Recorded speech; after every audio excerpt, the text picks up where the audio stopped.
As foreign ministers of the Association of Southeast Asian Nations, or ASEAN, wrap up a week-long summit here in Manila, Philippine and Chinese maritime forces clashed for a third time this week in the disputed South China Sea.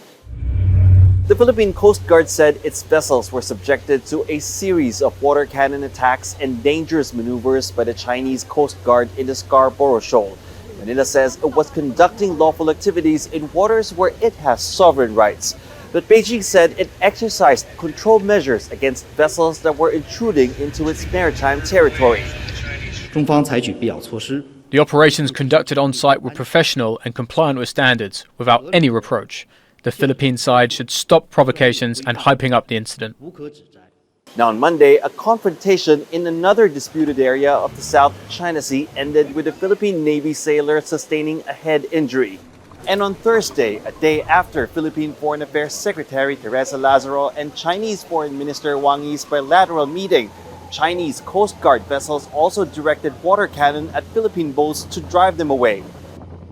During their talk, both ministers reiterated their countries' respective positions. Wang criticized the Philippines for working with foreign actors.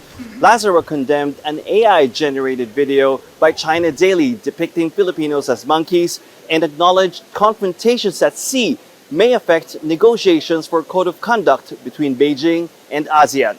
Remember that the code of conduct is it's all in consonance with the 1982 UNCLOS, as well as no diminution of the rights of third parties, and it talks about the governance of the seas, the behavior in the seas. Both Lazaro and Wang, however, agreed it's important for the Philippines and China to keep engaging with each other to try and find a middle ground. Barnaby, Al Jazeera, Manila.